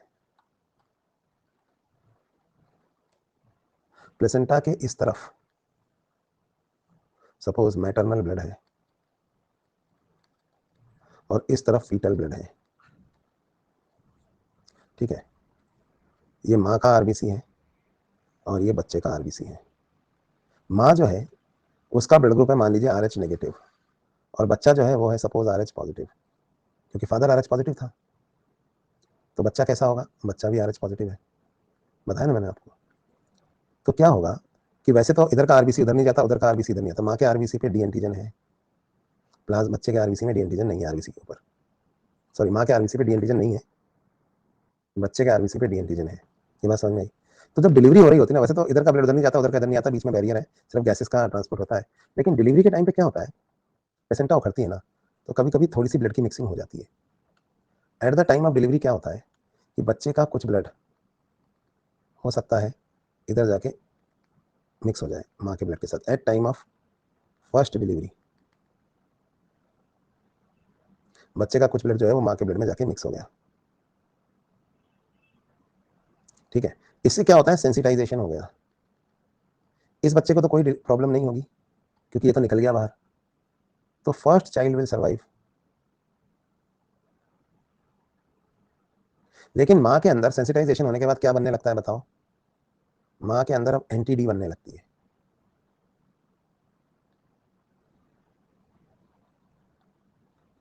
आफ्टर फर्स्ट एक्सपोजर, इससे पता क्या होगा, जब सेकंड चाइल्ड आएगा, जब दोबारा ये फीमेल प्रेग्नेंट होगी और सेकंड चाइल्ड आएगा, प्रोवाइडेड दैट फादर वही है जो फर्स्ट चाइल्ड का था, या फिर कोई और भी है तो वो भी आरएच पॉजिटिव ही है, फादर भी, है ना, तो क्या होगा, ये दूसरा बच्चा भी आरएच पॉजिटिव होगा, फर्स्ट चाइल्ड आरएच पॉजिटिव था, अरे अब्रॉड में तो कुछ भी हो सकता है ना, second child is also RH positive, लेकिन सेकंड चाइल्ड को प्रॉब्लम आ जाएगी, क्या प्रॉब्लम आएगी पता है, anti D antibodies immunoglobulin G, और you know immunoglobulin G can cross placenta, तो ये जो एंटी डी एंटीबॉडी बन गई है ना भाइयों, ये anti D antibody placenta cross करके इधर आ जाएगी और सेकंड चाइल्ड के आरबीसी को मार देगी, इसे इसे बोलते हैं इराइथ्रोब्लास्टोसिस फिटालिस, इसकी वजह से जॉइंडिस हो जाएगा दूसरे बच्चे को, क्योंकि आरबीसी मरेंगे तो बिलीरुबिन बिलीवर्डिन बहुत बनता है ना, तो नियोनेटल जॉइंडिस भी कहते हैं इसको, मर भी सकता है बच्चा, इराइथ्रोब्लास्टोसिस फिटालिस, है ना, या हीमोलाइटिक डिजीज ऑफ न्यूबॉर्न या नियोनेटल जॉइंडिस या haemolysis, haemolytic disease of newborn, खून की कमी हो जाएगी, एनीमिया हो जाएगा, बच्चा मर भी सकता है, तो सेकंड चाइल्ड हो सकता है सर्वाइव ना करे, इस प्रॉब्लम को कहते हैं इराइथ्रोब्लास्टोसिस फिटोरिस, क्योंकि आईजीजी बन गई होती है भाई। पर ये प्रॉब्लम तब होती है जब फादर आरएच पॉजिटिव हो और मदर आरएच नेगेटिव हो। दोस्तों अगर इसका उल्टा है, फादर आरएच नेगेटिव और मदर आरएच पॉजिटिव है, तो भी तो प्रोजनी आरएच पॉजिटिव है, आपकी बारी प्रॉब्लम क्यों नहीं होती बताओ, इस केस में प्रॉब्लम क्यों नहीं होती, क्यों, क्योंकि बच्चा माँ के गर्भ में पलता है, बाप के नहीं, देखो ना, बच्चा माँ के अंदर है और माँ आरएच नेगेटिव है, बच्चा आरएच पॉजिटिव है, पर यहाँ तो बच्चा भले ही माँ के अंदर है पर दोनों ही आरएच पॉजिटिव है, तो यहाँ प्रॉब्लम थोड़ी आएगी, समझ में आई नहीं आई बात, प्रॉब्लम अगर बाप के अंदर पल रहा होता बच्चा तो इस केस में प्रॉब्लम आती, ठीक है, तो फर्स्ट चाइल्ड तो सर्वाइव कर जाएगा, सेकंड चाइल्ड में दिक्कत आएगी, अब सेकंड चाइल्ड को भी सर्वाइव करवा, इसका मतलब ये हो गया आरएच नेगेटिव लड़कियों से कोई शादी ना करे, क्योंकि आरएच पॉजिटिव लोग ज्यादा हैं, तो अगर शादी करे तो एक ही बच्चा होगा, इससे ज्यादा बच्चे नहीं हो सकता, ऐसा थोड़ी है, इसका कोई ना कोई इलाज या कुछ ना कुछ तो ढूंढा गया होगा ना।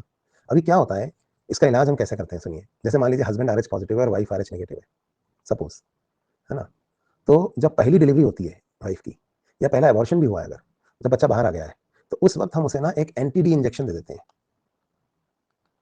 ये उसी एंटीबॉडी का, डिफेक्टिव एंटीबॉडी का इंजेक्शन है जो इसकी बॉडी बनाने वाली थी। आप कहेंगे इससे क्या होगा, मैं बताता हूँ क्या होगा, जैसे मान लो जब तुम्हें भूख लगती है तो तुम किचन में जाते हो और रोटी बनाते हो, रोटी बनाना सीखते हो और फिर रोटी बनाना शुरू कर देते हो ताकि खुद को खिला सको, तो तुम्हें रोटी बनाना आ जाता है क्योंकि तुम्हें भूख लगी, तुम किचन में गए, तुमने आटा मारा, तुमने रोटी बनाना सीखा और बनाई, और अब तुम रोटी बनाना सीख गए हो, जब भी तुम्हें भूख लगेगी तो रोटी बना के खा लोगे।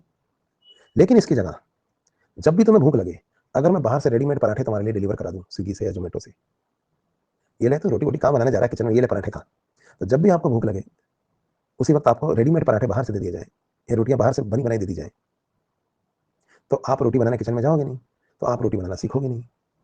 इसी तरह से जब पहली बार एक्सपोजर होता है, बॉडी सेंसिटाइज होती है दूसरे आरएच पॉजिटिव डी एंटीजन से, तो माँ का इम्यून सिस्टम एंटीडी बनाने की कोशिश करता है, लेकिन तब तक पहला बच्चा तो निकल जाता है, पर अभी एंटीडी बनाना सीखेगा, तो जो ये बनाना सीखना चाह रहा है हम बाहर से उसी का इंजेक्शन लगा देते हैं, कह रहे ये देखना एंटीडी ये रही, क्या करेगा बना के, और बाहर से दी गई एंटीडी थोड़े दिनों में नष्ट हो जाती है क्योंकि हमने बनाई डिफेक्टिव होती है, तो इसकी वजह से माँ का जो इम्यून सिस्टम है वो एंटीडी एंटीबॉडी बनाना सीखता नहीं है, नहीं सीखता तो दूसरी बार जब माँ प्रेग्नेंट होती है तब भी एंटीडी नहीं बनी होती, तो दूसरा बच्चा भी बच जाता है, फिर जब दूसरा बच्चा बॉडी से बाहर आता है तो उस वक्त फिर एक्सपोजर होता है, तो फिर माँ का शरीर एंटीडी बनाने की कोशिश करता है, लेकिन फिर हम उसे एक और इंजेक्शन लगा देते हैं एंटीडी का, तो इसकी वजह से वो तीसरा बच्चा भी कर सकती है, उसमें भी कोई प्रॉब्लम नहीं आएगी, फिर तीसरा बच्चा डिलीवर हो जाएगा तो उस वक्त भी डिलीवरी के टाइम एक और एंटीडी का इंजेक्शन लगा देंगे, तो उसकी वजह से चौथे बच्चे को भी प्रॉब्लम नहीं आएगी।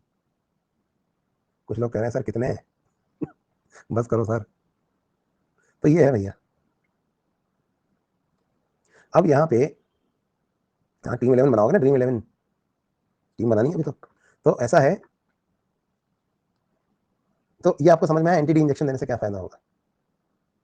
तो मेरा सवाल तो कुछ और था। मैं आपसे, अगर आप इस लेवल तक आप पढ़ चुके हो, मैंने आपको एंटी डी भी बता दिया, आरएच पॉजिटिव आरएच नेगेटिव सब बता दिया, तो मेरा आपसे एक सवाल और था, पूछूं आपसे। आरएच इनकम्पेटिबिलिटी एबीओ सिस्टम में तो होती है, क्यों होती है मैंने आपको अभी भी बताया। तो RH incompatibility is found in humans. RH system में तो इनकम्पेटिबिलिटी होती है, बट एबीओ इनकम्पेटिबिलिटी नहीं होती। वाई? आप कहेंगे सवाल तो समझाओ।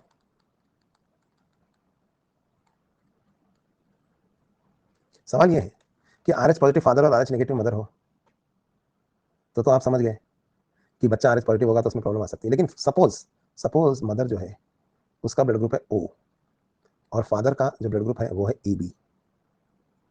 अब मुझे बताओ बच्चे का ब्लड ग्रुप क्या होगा। बच्चे का ब्लड ग्रुप या तो ए होगा या बी होगा, ये बात पक्की है। क्योंकि ओ मतलब होता है 0 0, ए बी मतलब होता है ए बी।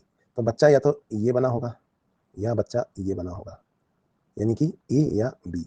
ऐसा आपने पढ़ा है ना जेनेटिक्स में, 10th क्लास में भी पढ़ा है। तो बच्चा ए या बी है। तो सपोज हम एक काम करते हैं, सपोज बच्चा ओ है, सपोज हम ए ले लेते हैं, बच्चा ए है, माँ क्या है, माँ ओ है, बच्चा ए है, ठीक।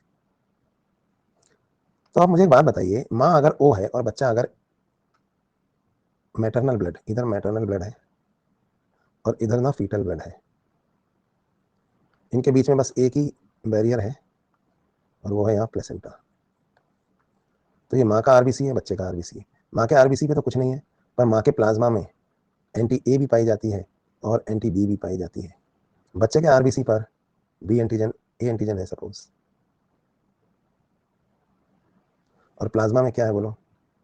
प्लाज्मा में अभी कुछ नहीं है, बाद में बनेगा। तो अब ये एंटी ए जाकर इस ए को क्यों नहीं मार देती। यानी माँ का ब्लड ग्रुप अगर ओ है और फादर का अगर ए बी है, तो ये तो इस बच्चे में भी प्रॉब्लम आनी चाहिए ना। क्योंकि एंटी ए या एंटी बी कौन होती है दोस्तों, ये आईजीजी नहीं होती। ये क्या होती है, ये होती है आईजीएम। और आईजीएम होने की वजह से they can not cross placenta, इसलिए एबीओ इनकम्पेटिबिलिटी नहीं होती, पर आरएच इनकम्पेटिबिलिटी होती है। तो आपको समझ में आया आरएच इनकम्पेटिबिलिटी और एबीओ इनकम्पेटिबिलिटी का फर्क। तो एबीओ इनकम्पेटिबिलिटी नहीं होती, आरएच इनकम्पेटिबिलिटी होती है, क्योंकि एबीओ सिस्टम की जो एंटीबॉडीज हैं वो इम्यूनोग्लोबुलिन एम होती हैं, जबकि आरएच सिस्टम की इम्यूनोग्लोबुलिन जी होती है। समोसा जी कंफ्यूज हो गए, क्या कंफ्यूज है समोसा जी, कैसे कैसे नाम है। तो भैया ये हमने ना ब्लड ग्रुप पढ़ लिया। अगर सोचो ना, ये एंटी ए और एंटी बी जो बनती हैं ये भी आईजीजी होती हैं। आप खुद ही सोचो, आईजीएम की जगह अगर ये आईजीजी होती तो दुनिया की पॉपुलेशन बहुत कम होती, नहीं होती, बहुत लोग मरते, मतलब बहुत बच्चे पहले ही मर जाते। चलो चलो भाई, तो हमने ना ब्लड ग्रुप्स के बारे में बातें पढ़ी हैं और मैंने आपको ये सब पढ़ा दिया है यहाँ से, एराइथ्रोब्लास्टिस फीटालिस। कुछ जनरल बातें हैं ये भी मैं आपको पढ़ा चुका हूँ। सबसे बड़ा आरबीसी किसका होता है चाहो तो याद रख लेना, बाकी तो मैं पढ़ा ही चुका हूँ। तो ब्लड खत्म हो गया, अब हम ना सर्कुलेटरी सिस्टम स्टार्ट करेंगे। अब हमारा टॉपिक है सर्कुलेटरी सिस्टम।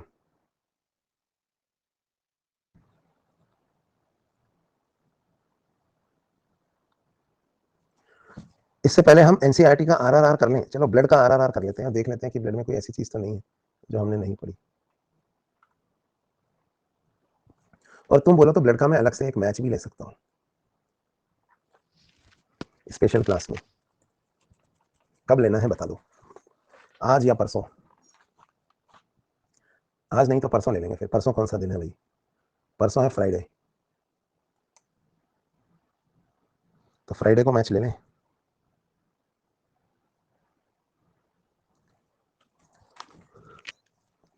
आज नहीं, और इसमें तुम्हारे जूनियर भी आएंगे, यानी नर्सर बैच वाले बच्चों को भी बुलाएंगे, कहीं उनसे हार मत जाना। रात में ही लेंगे।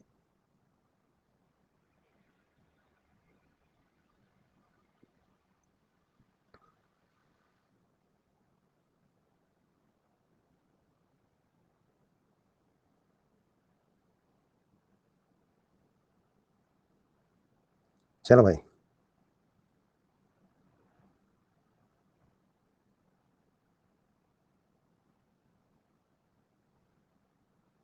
तो स्टार्ट करते हैं RRR। परसों रात को लेंगे, आज रात को नहीं, थोड़ा तैयारी तो वक्त तो मिलना चाहिए ना। चलो भाई, बॉडी फ्लूइड्स एंड सर्कुलेशन। तो you have learned that all living cells have to be provided with nutrients. All living cells are provided with nutrients, oxygen and other essential substances. ठीक है, तो हमारे सभी लिविंग सेल्स को oxygen, nutrition और सभी essential substance चाहिए। इसके अलावा जो वेस्ट या हार्मफुल सब्सटेंस दिखाई दे रहा है, दिखाई दे रहा है आपको लिखा हुआ, जो प्रोड्यूस होते हैं, ठीक है, वो भी तो रिमूव करने हैं कंटिन्यूअसली, ताकि हेल्दी फंक्शनिंग हो सके टिश्यूज की। Therefore, it is essential to have efficient mechanism for the movement of these substance. तो हमें एक ऐसा मैकेनिज्म चाहिए जो इन सब्सटेंसेस को मूव कराए इधर से उधर। जो different different group of animals हैं, उन्होंने डिफरेंट डिफरेंट सिस्टम्स बनाए हैं इसके लिए, इस ट्रांसपोर्टेशन के लिए। जैसे सिंपल ऑर्गेनिजम्स होते हैं ना, स्पॉन्ज या सेलेंट्रेट्स, इनके अंदर वाटर जो है उनकी सराउंडिंग से उनकी बॉडी कैविटीज में आता रहता है, जिसकी वजह से एक्सचेंज होता रहता है। लेकिन जो ज़्यादा कॉम्प्लेक्स एनिमल है, जैसे हम लोग, हमारे अंदर स्पेशल फ्लूइड्स होते हैं बॉडी के अंदर, जो ऐसे मटेरियल को ट्रांसपोर्ट करते हैं। ऐसा मोस्ट कॉमन फ्लूइड कौन सा है? ब्लड, जो हायर एनिमल्स में यूज होता है। एक और बॉडी फ्लूइड भी होता है वैसे दोस्तों, जिसे कहा जाता है लिम्फ। ये भी सर्टेन सब्सटेंसेस के ट्रांसपोर्ट में हेल्प करता है। तो इस चैप्टर में हम पढ़ेंगे ब्लड की कंपोजिशन और प्रॉपर्टीज और लिम्फ के बारे में, और mechanism of circulation of blood, ये भी हम पढ़ेंगे। ठीक है, जस्ट अ सेकेंड।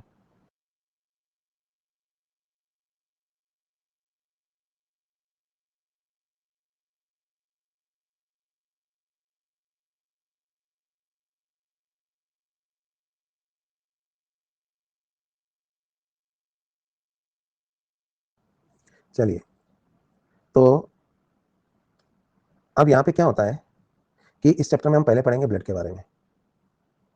चलो, ब्लड ये एक स्पेशल कनेक्टिव टिश्यू है, जिसके अंदर, स्पेशल कनेक्टिव टिश्यू क्यों बोला? क्योंकि इसमें फ्लूइड मैट्रिक्स है, प्लाज्मा है, और साथ में होते हैं फॉर्म्ड एलिमेंट्स। फॉर्म्ड एलिमेंट्स वही आरबीसी, डब्ल्यूबीसी और प्लेटलेट्स हैं।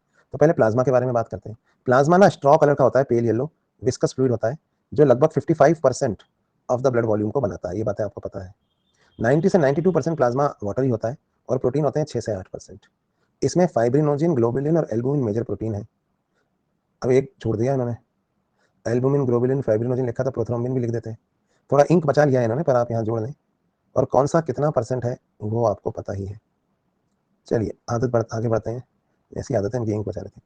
तो फाइब्रिनोजिन भाइयों किस लिए चाहिए होते हैं? ये क्लॉटिंग के लिए चाहिए होते हैं। जबकि ग्लोबुलिन किस लिए चाहिए होते हैं? ग्लोबुलिन मेनली ना defence mechanism of the body में इन्वॉल्व है। ये आएगा question, fibrinogen for clotting, globulin for defence mechanisms, और albumin for help in the osmotic balance. ये मैंने आपको बता दिया। इसके अलावा प्लाज्मा में कुछ मिनरल्स भी होते हैं, जैसे sodium, calcium, magnesium, bicarbonate, chloride वगैरह, और कुछ और न्यूट्रिएंट्स भी होते हैं, ग्लूकोज, अमीनो एसिड, लिपिड वगैरह, है ना। लेकिन याद रखिए, ये सब चीज़ें ना always present in the transit. क्या आपके बात समझ में आई? Always present in the transit मतलब क्या हुआ? ये आते जाते रहते हैं, कभी कम हो जाते हैं, कभी ज़्यादा हो जाते हैं, है ना। और जो फैक्टर्स होते हैं क्लॉटिंग के, वो भी किस फॉर्म में प्रेजेंट होते हैं? वो इनएक्टिव फॉर्म में प्रेजेंट होते हैं। तो factors for clotting are also present in plasma in an inactive form, मतलब वो एक्टिव नहीं होते, इनएक्टिव होते हैं। और अगर उसमें से आप क्लॉटिंग फैक्टर निकाल दो प्लाज्मा से, जो बच जाएगा उसे हम क्या कहते हैं? सीरम। इन्होंने बस इतना ही बताया है, और कुछ खास एक्सप्लेन मुझे नहीं लगता है इन्होंने क्लॉटिंग को किया है। आगे किया है पर शुरू में इतना ही बताया। तो चलिए पहले यहीं से पढ़ते हैं। तो सबसे पहले इन्होंने बात करी है फॉर्म्ड एलिमेंट्स की। अब फॉर्म्ड एलिमेंट्स में दोस्तों आरबीसी, डब्ल्यूबीसी और प्लेटलेट, तीन चीजें आती हैं, तो आपको पता है। आरबीसी क्योंकि रेड होते हैं, इरेथ्रो मतलब रेड, इसलिए इनको हम इरेथ्रोसाइट्स भी कहते हैं। इरेथ्रोसाइट, ल्यूकोसाइट्स और प्लेटलेट्स, इनको हम फॉर्म्ड एलिमेंट कहते हैं। और ये कितना होता है? Nearly 45% of the blood.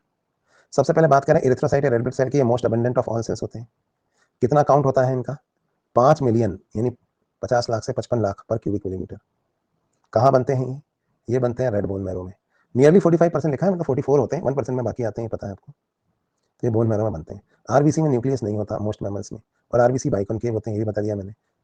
इनके अंदर एक रेड कलर का आयरन कंटेनिंग कॉम्प्लेक्स होता है, जिसे हीमोग्लोबिन कहते हैं, इसलिए आरबीसी रेड दिखते हैं। ये बात समझ में आई? आरबीसी खुद कैसे होते हैं? पेल येलो, लेकिन उनके अंदर क्योंकि रेड कलर का हीमोग्लोबिन होता है, ऑक्सीजन से जुड़ा ऑक्सीहीमोग्लोबिन, इसलिए ये रेड दिखते हैं। कितना हीमोग्लोबिन होता है? 12 से 16 ग्राम हीमोग्लोबिन होता है इन एवरी 100 ml। और ये क्या करता है? Haemoglobin plays a significant role in transport of gases, ये भी पता है आपको। आरबीसी का एवरेज लाइफ स्पान जो है 120 डेज होता है, जिसके बाद ये डिस्ट्रॉय हो जाते हैं स्प्लीन में, और अगर स्प्लीन नहीं होगा तो और जगहों पर हो जाएंगे, जैसे अदर लिम्फोइड टिश्यू में। स्प्लीन के अलावा और भी लिम्फोइड टिश्यू में डिस्ट्रॉय होते रहते हैं, इसके बारे में जब हम लिम्फ पढ़ेंगे तब देखेंगे। तो ये तो हो गया दोस्तों इरिथ्रोसाइट्स यानी कि आरबीसी के बारे में बातें। दूसरे तरह के जो सेल्स थे वो थे ल्यूकोसाइट्स। तो अगर हम ल्यूकोसाइट्स को देखें, तो इनको हम व्हाइट ब्लड सेल्स भी कहते हैं, इसलिए नहीं कि ये व्हाइट होते हैं, क्योंकि ये कलरलेस होते हैं और इनमें हीमोग्लोबिन नहीं होता, इसलिए हम इनको व्हाइट कह देते हैं, हालांकि होते ही कलरलेस ट्रांसपेरेंट ही है। दूसरी बात, इनके अंदर न्यूक्लियस होता है और ये काफ़ी कम होते हैं नंबर में, 4000 से 6000 पर मिलीमीटर क्यूब बस, और ये शॉर्ट लिव्ड होते हैं, इनकी लाइफ ज़्यादा नहीं होती। इनकी दो मेन कैटेगरी भाइयों कौन सी है, ग्रेनुलोसाइट और एग्रेनुलोसाइट, जिसमें से मैंने आपको बताया था न्यूट्रोफिल, इयोसिनोफिल और बेसिफिल ग्रेन्यूल्स वाले हैं, जबकि लिम्फोसाइट और मोनोसाइट एग्रेनुलोसाइट है, ये मैं आपको बता चुका हूँ। सबसे ज़्यादा कौन से होते हैं, नानी लात मारेगी अब, तो सबसे ज़्यादा होते हैं न्यूट्रोफिल, ये भी बताया था। और अब में बी, बेसोफिल सबसे कम है। मोनोसाइट कितने होते हैं, 6 से 8%। और न्यूट्रोफिल और मोनोसाइट दोनों ही फेगोसाइटिक होते हैं, फॉरेन ऑर्गेनिज्म को मारते हैं। जबकि बेसोफिल का काम क्या होता है, बेसोफिल हिस्टामिन, सेरोटोनिन, हेपेरिन वगैरह सिक्रीट करती है और इन्फ्लेमेटरी रिएक्शंस में ये चीज़ें रिस्पॉन्सिबल होती हैं। जबकि इयोसिनोफिल पैरासाइटिक इन्फेक्शन से एलर्जी के लिए होते हैं, ये तब बढ़ते हैं जब पैरासाइटिक इन्फेक्शन और एलर्जी हो रहा हो। कीमोटैक्सिस क्या होता है बताया था मैंने सोनिया, कि WBCs मूव करते हैं टुवर्ड्स द पैथोजन, जो केमिकल्स रिलीज हो रहे हैं उनसे सूंघ सूंघ के कुत्ते की तरह वैसे, तो ये एसोसिएटेड है विद एलर्जिक रिएक्शंस। इसके अलावा लिम्फोसाइट्स दोस्तों कितने होते हैं, 20 से 25%, और ये दो तरह के होते हैं, बी और टी, और ये इम्यून रिस्पॉन्स के लिए रिस्पॉन्सिबल है। इसके अलावा दोस्तों एक और चीज़ होती है जिन्हें कहा जाता है प्लेटलेट्स। प्लेटलेट्स को हम थ्रोम्बोसाइट्स भी कहते हैं। ये सेल के टुकड़े होते हैं, फ्रेगमेंट्स, जो किससे प्रोड्यूस होते हैं, वो बड़ा सा सेल जो टूट गया था, मेगा कैरियोसाइट। नॉर्मल काउंट होता है 1.5 से 3.5 लाख पर mm3। और प्लेटलेट्स कई ऐसे सब्सटेंस रिलीज करती हैं which are involve in coagulation या क्लॉटिंग ऑफ ब्लड, थ्रोम्बोप्लास्टिन वगैरह। प्लेटलेट का नंबर अगर कम हो जाएगा दोस्तों तो क्लॉटिंग डिसऑर्डर्स हो जाएंगे, जिसकी वजह से बहुत ब्लड लॉस होगा बॉडी से। इसके बाद इन्होंने ब्लड ग्रुप समझाना शुरू कर दिया है, जो हम थोड़ी देर बाद पढ़ेंगे, क्योंकि इसके बाद इन्होंने कोएगुलेशन ऑफ ब्लड को भी पढ़ाया है। तो पहले ये वाला पैराग्राफ हम पढ़ लेते हैं, प्लेटलेट्स वाला। कोएगुलेशन ऑफ ब्लड ये बाद में जोड़ दिया होगा, इसलिए ये पीछे रह गया। तो आपको तो पता है, जब आप अपनी उंगली काट लेते हो या खुद को हर्ट कर लेते हो, इसका वीडियो भी आपने देखा था, यूट्यूब चैनल पर पड़ा हुआ है, तो आपका चोट जो है वो लगातार, उसमें खून बहता नहीं रहता ज़्यादा देर तक, थोड़ी देर में ब्लीडिंग रुक जाती है। आपको पता है ऐसा क्यों होता है? क्योंकि ब्लड जो है वो एक एग्जिबिट करता है कोएगुलेशन या clotting in response to injury और trauma, to prevent excess loss of blood from the body. आपने देखा होगा कि अक्सर एक है ना, डार्क कलर का रेडिश ब्राउन सा स्कम बन जाता है इंजरी के ऊपर over a period of time. इसको क्लॉट या कोएगुलम कहते हैं, जो फाइब्रिन नाम के फाइबर से बना होता है, और इसमें डेड या डैमेज्ड फॉर्म्ड एलिमेंट ट्रैप होते हैं। अब उन्होंने पूरी क्लॉटिंग ना उल्टी समझाई है, तो आपने तो सीधी पढ़ी है, इन्होंने पता उल्टा शुरू किया, पूरी रिवाइंड करके सुनाई है, बहुत ही बकवास तरीके से लिखी है इन्होंने। हमने तो पढ़ा था वो सही था कि पहले चोट लगती है, फिर वहां से थ्रोम्बोप्लास्टिन रिलीज होता है, तो प्रोथ्रोम्बिन थ्रोम्बिन में चेंज होता है, फिर फाइब्रिनोजन फाइब्रिन में, इन्होंने उल्टा लिखा है। ये लिखा देखो स्कम बन गया, कैसे बना बताया नहीं। और उस वो कोएगुलम होता है जिसके अंदर फाइब्रिन के थ्रेड होते हैं और साथ में डेड फॉर्म्ड एलिमेंट जैसे आरबीसी डब्ल्यूबीसी ट्रैप होते हैं। पर ये फाइब्रिन क्या है, ये हम बताएंगे। तो अगली लाइन में लिख रहे हैं कि फाइब्रिन कहाँ से आया। फाइब्रिन दरअसल ना फाइब्रिनोजिन से आया, जिसको थ्रोम्बिन ने फाइब्रिनोजिन में कन्वर्ट, फाइब्रिन जिसको थ्रोम्बिन ने बनाया, कैसे, फाइब्रिनोजिन को फाइब्रिन में कन्वर्ट करके। तो भैया हमने पूछा कि थ्रोम्बिन कौन है भाई साहब, तो बोला थ्रोम्बिन एक्चुअली था वो एक और इनएक्टिव सब्सटेंस है जिसे प्रोथ्रोम्बिन कहते हैं, उससे बना। वो किसने बनाया, तो वो एक्चुअली एक एंजाइम होता है थ्रोम्बोकाइनेज, उसकी वजह से बनता है वो। तो हमने पूछा थ्रोम्बोकाइनेज कहाँ से आया, तो अरे भाई थ्रोम्बोकाइनेज से जब चोट लगती है ना तो प्लेटलेट रिलीज करते हैं, थ्रोम्बोप्लास्टिन, एक्सो और एंडो। अच्छा, मतलब हर चीज उल्टी लिखी है। और एक कैस्केड रिएक्शंस होते हैं जिसकी वजह से प्लाज्मा में जो प्रोटीन्स होते हैं इनएक्टिव स्टेट में एक्टिव हो जाते हैं। प्लाज्मा प्रोटीन कहाँ से है, अरे वो तो लिवर ने सीक्रेट किए थे। तो अभी सीधी बात यहाँ पे लास्ट में कर रहे हैं कि इंजरी की वजह से प्लेटलेट जो है वो सर्टेन फैक्टर रिलीज करती है, लिखा ही नहीं कौन से, एंडोथ्रोम्बोप्लास्टिन वगैरह लिखना चाहिए था ना यहाँ। और ये जो फैक्टर्स हैं at the site of tissue injury जो रिलीज होते हैं, ये क्या है, कोई बताएगा मुझे? ये फैक्टर्स है एक्सोथ्रोम्बोप्लास्टिन।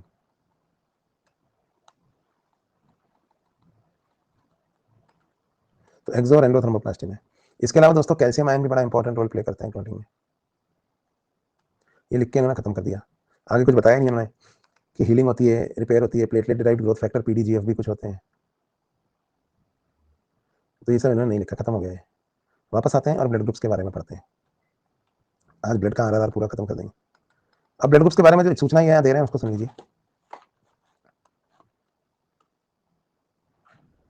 आपको तो पता है कि जो ह्यूमन का ब्लड है वो डिफर करता है सर्टेन एस्पेक्ट्स में, दो दिखता सेम ही है। तरह तरह के ब्लड ग्रुप्स होते हैं, दो टाइप के जो ब्लड ग्रुप्स कैटेगरीज क्लासिफिकेशन हमने बनाई है, वो एक है एबीओ सिस्टम और एक आरएच सिस्टम। ये सारी दुनिया में काफी वाइडली यूज होते हैं। तो पहले हम बात करते हैं एबीओ सिस्टम के बारे में। तो एबीओ सिस्टम किस चीज पे बेस्ड है, ये बेस्ड है प्रेजेंस या absence of two surface antigens on the RBC, namely A and B. तो दो सरफेस एंटीजन है, प्रेजेंट है कि एब्सेंट है, कि एक प्रेजेंट है एक एब्सेंट है, या दोनों प्रेजेंट है या दोनों एब्सेंट है, उसके बेस पे हम ये पता लगाते हैं, ठीक है, कि ब्लड ग्रुप का नाम क्या होगा। लेकिन ब्लड ग्रुप जो कुछ भी होगा उसके प्लाज्मा में, याद रखना, प्रेजेंस या एब्सेंस ऑफ सरफेस एंटीजन्स से ब्लड ग्रुप का पता लगता है। लेकिन ब्लड ग्रुप जो भी होगा उसके प्लाज्मा में 2 नेचुरल एंटीबॉडीज पाई जाती हैं, और ये कौन सी वाली होती हैं? ये होती हैं IgM। तो ये डिस्ट्रीब्यूशन ऑफ एंटीजन और एंटीबॉडी अगर हम देखें, 4 डिफरेंट ब्लड ग्रुप्स बना देता है, ए बी और ओ। आपको पता है कि ड्यूरिंग ब्लड ट्रांसफ्यूजन ऐसा नहीं हो सकता कि कोई भी ब्लड किसी को भी दे दे। ब्लड जो डोनर का ब्लड है ना, उसको बड़ा ध्यान से मैच करना पड़ता है ब्लड के रेसिपिएंट के लिए, कि उसमें कौन सी एंटीबॉडी ब्लड के रेसिपिएंट में जो प्रॉब्लम क्रिएट कर सकती है। नहीं तो क्या होगा, RBC डिस्ट्रॉय हो जाएंगे, क्लम्पिंग हो जाएगी। तो ये इनका ये कंपैटिबिलिटी यहाँ दी हुई है, ये वही है जो हमने पढ़ी है, ठीक है, इसमें और कोई बात नहीं है। पहले NCERT यहाँ एंटी लगाना भूल जाती थी, फिर मैंने खूब उनको ट्रोल किया तो उन्होंने एंटी एंटी में लगाना छोड़ दिया। पहले BA AB ऐसे ही लिखते थे वो, तो पुराने मास्टर ऐसे ही पढ़ाते हैं आज भी, एंटी लगेगा एंटीबॉडी के आगे। चलिए, from the above mention table it is evident that वो ब्लड ग्रुप जो है ये किसी को भी डोनेट किया जा सकता है, तो इसलिए इसको हम कहते हैं यूनिवर्सल डोनर। लेकिन जिसका ब्लड ग्रुप AB है वो किसी से भी ब्लड एक्सेप्ट कर सकता है, इसलिए इन्हें कहा जाता है यूनिवर्सल रेसिपिएंट। इसके अलावा एक और तरीका है जिसको हम RH ग्रुपिंग कहते हैं। तो RH ग्रुपिंग के बारे में देखिए क्या लिख रहे हैं। अनदर एंटीजन जिसको हम बोलते हैं RH एंटीजन, ये बाद में डिस्कवर हुई रिसस मंकी पे, इसका नाम RH है। ये भी RBC पे मिली, मेजॉरिटी 80% लोगों के RBC पे मिली। हमने 85 लिखा है, पर 80% तक लोगों के ऊपर RH एंटीजन होती है। इन्हें हम क्या कहते हैं? RH positive. और जिन पे नहीं होती उन्हें कहते हैं RH नेगेटिव। अगर RH नेगेटिव ब्लड को RH पॉजिटिव से मिक्स कर दें तो RH नेगेटिव ब्लड में स्पेसिफिक एंटीबॉडीज बनने लगेंगी, और ये एंटीबॉडीज इम्यूनोग्लोबुलिन G होती हैं। इसलिए RH ब्लड ग्रुप को भी मैच किया जाना चाहिए ट्रांसफ्यूजन के टाइम, क्योंकि इससे भी गड़बड़ हो जाती है। एक स्पेशल केस इनकम्पेटिबिलिटी का ये बता रहे हैं, जब RH नेगेटिव ब्लड प्रेग्नेंट माँ का बच्चे के RH पॉजिटिव फीटस के साथ मिक्स हो जाए। लेकिन फर्स्ट प्रेगनेंसी के दौरान तो ये नहीं एक्सपोज होता है, लेकिन क्योंकि दोनों ब्लड सेपरेटेड है प्लेसेंटा से। लेकिन क्या होता है कि during the delivery first child को पॉसिबल से फर्स्ट चाइल्ड की ब्लड से मदर को थोड़ा बहुत अमाउंट में एक्सपोजर हो जाता है। ऐसे केस में क्या होता है, माँ की शरीर एंटीबॉडी बनाने लगती है, तो सब्सिक्वेंट प्रेगनेंसीज में RH एंटीबॉडी जो है माँ के अंदर बन जाती है। ये फिर लीक हो जाती है, कहाँ से? माँ के ब्लड से प्लेसेंटा के ब्लड में, और बच्चे के RBC डिस्ट्रॉय कर देती है, क्योंकि ये एंटी-D एंटीबॉडी जो है वो असल में इम्यूनोग्लोबुलिन G है, और ये प्लेसेंटा को क्रॉस कर सकती है। इसकी वजह से बच्चे की जान भी जा सकती है, या उसे सीवियर एनीमिया या जॉन्डिस हो सकता है। RBC मरते हैं तो हीमोग्लोबिन ब्रेकडाउन होता है, तो बिलिरुबिन बनता है, तो उसकी वजह से आपको पता है बाइल पिगमेंट ज़्यादा बनता है, जॉन्डिस होता है। इस कंडीशन को हम क्या कहते हैं? इसको हम कहते हैं एराथ्रोब्लास्टोसिस फेटालिस। इसको कैसे अवॉइड किया जा सकता है? By administering anti-D antibodies immediately after the delivery. Immediately after delivery से क्या होगा, मैंने आपको बताया ना, ये बाहर से बनी बनाई रोटी दे दी तो ये रोटी नहीं बनाएगा, यानी बाहर से बनी बनाई एंटी-D दे दी आपने, एंटी-RH या एंटी-D एक ही बात है, तो इसके शरीर में एंटीबॉडी नहीं बनेगी। तो ये एंटी-RH एंटीबॉडी जो होती है वो क्या होती है? वो इम्यूनोग्लोबुलिन G होती है। चलिए, तो ये हमने पढ़ दिया। तो ये हमने ना यहाँ ब्लड का RRR कर लिया है, और अब हम लिम्फ तो बाद में पढ़ेंगे, सर्कुलेटरी सिस्टम से हम स्टार्ट करेंगे, पर ये हम ना नेक्स्ट क्लास से स्टार्ट करेंगे। तो अभी मैं 10 मिनट और डाउट्स ले रहा हूँ, तो रेज हैंड और डाउट मैंने खोल दिए हैं। जिन बच्चों को अभी भी डाउट्स हैं और डाउट्स हैं वो यहाँ अपने डाउट्स